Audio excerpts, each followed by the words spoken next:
ನಮಸ್ಕಾರ, ನಾನು ಪುಷ್ಪ ಹಿರೇಮಠ. ನಿನ್ನೆಯ ತನಕ ಬುದ್ಧನ ಆಚಾರ ವಿಚಾರಗಳನ್ನು ಕ್ವಶನ್ ಮಾರ್ಕ್ ಮುಖಾಂತರ ಬರೆದಿದ್ದೆ. ಅದಕ್ಕೆ ಉಪನ್ಯಾಸಕರು ಉತ್ತರವನ್ನು ಬರೆದಿದ್ದರು. ಅದನ್ನು ಕೂಡ ತಮ್ಮ ಮುಂದೆ ವಿಶ್ಲೇಷಣೆ ಮಾಡಿದೆ. ಇವತ್ತು ನನಗೆ ಗೌತಮ ಬುದ್ಧನ ಜೀವನ ಚರಿತ್ರೆಯ ಬಗ್ಗೆ ನಾನು ಬರೆದಂಥ ಸಣ್ಣ ಒಂದು ಟಿಪ್ಪಣಿಯನ್ನು ತಮ್ಮ ಮುಂದೆ ಇಡಬೇಕಂತ ಅಪೇಕ್ಷೆ ಪಡ್ತೀನಿ. ಅವರ ಜನನ ಮತ್ತು ಬಾಲ್ಯ ಕ್ರಿಸ್ತಿಶಕ ಪೂರ್ವ 563ರಲ್ಲಿ ಲಂಬೂಣಿಯಲ್ಲಿ ಜನನ ಆಗ್ತಾರೆ. ತಂದೆ ಶುದ್ಧೋದರ ರಾಜ, ತಾಯಿ ಮಾಯಾದೇವಿ ಅಂತ. ಹೆಸರು ಸಿದ್ಧಾರ್ಥ ಅವ್ರಿಗಿಡೋದು. ಮಗು ಇದ್ದಾಗ ಜ್ಯೋತಿಷ್ಯರು ಬಂದಿರ್ತಾರೆ ಮಗುವಿಗೆ ಹೆಸರಿಡಕ್ಕೆ. ಅವ್ರು ಹೇಳ್ತಾರೆ, ಇವನು ಮುಂದೆ ಚಕ್ರವರ್ತಿ ಆಗ್ಬೋದು, ಇಲ್ಲ ಸನ್ಯಾಸಿ ಆಗ್ತಾನ ಅಂತ ಹೇಳ್ತಾರೆ.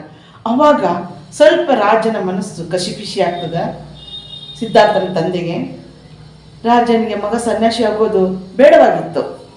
ಹಾಗಾಗಿ ಅರಮನೆಯಲ್ಲಿ ಎಲ್ಲ ಸುಖ ಐಶ್ವರ್ಯ ಕೊಟ್ಟು ಬೆಳೆಸಿದ್ರು ಅವನಿಗೆ. ಆದರೂ ಕೂಡ ಅವರ ಪ್ರಾರಬ್ಧ ಏನು ಮಾಡೋಕ್ಕಾಗಲಿಲ್ಲ, ಸನ್ಯಾಸಿ ಆಗಬೇಕಾಯ್ತು. ಅವರ ಮನೋಧೈರ್ಯದಲ್ಲೇ ನಾನು ಆಗಬೇಕು ಅನ್ನೋ ಒಂದು ಛಲ ಬಂದ್ಬಿಡ್ತದೆ. ಮುಂದೆ 4 ದೃಶ್ಯಗಳು ಅವ್ರ ಮುಂದೆ ಕಾಣ್ತಾವು.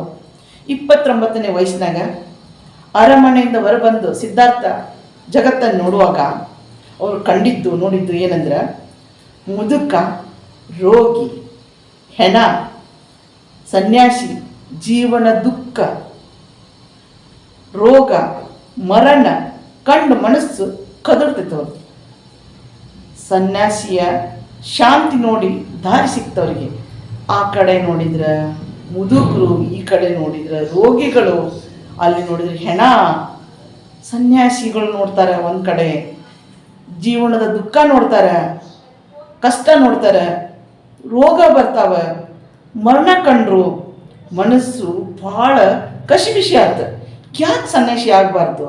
ಸನ್ಯಾಸಿ ಆದ್ರೆ ಅದ್ರೊಳಗೆ ಶಾಂತಿತೆ ಭಾಳದ ಅಂಥೇಳಿ ಗ್ರಹತ್ಯಾಗ ಮಾಡೋಣ ಅಂದ್ರೆ, ಗ್ರಹತ್ಯಾಗ ಮಾಡಿ ಸಾಧನೆ ಮಾಡೋಣ ಅಂತ ಮನೆ ಬಿಡ್ತಾರೆ.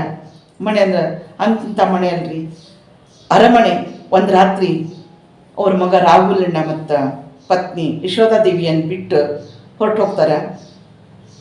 ಮಹಾಭೀಷ್ಮನ 6 ವರ್ಷ ಕಠಿಣ ತಪಸ್ಸು ಮಾಡಿ ದೇಹ ಕೃಶವಾಯಿತು. ಆದರೂ ಸತ್ಯ ಸಿಗಲಿಲ್ಲ. ಕೊನೆಗೂ ಮಧ್ಯಮ ವರ್ಗ ಹಿಡಿದ್ರ ನೋಡ್ರಿ. ಅವರಿಗೆ ಅವ್ರು ಒಂದೇನೋ ಮುಷ್ಟಿಯಲ್ಲಿ ಹಿಡ್ಕೊಂಡು ಮಹಾಭೀಷ್ಮನ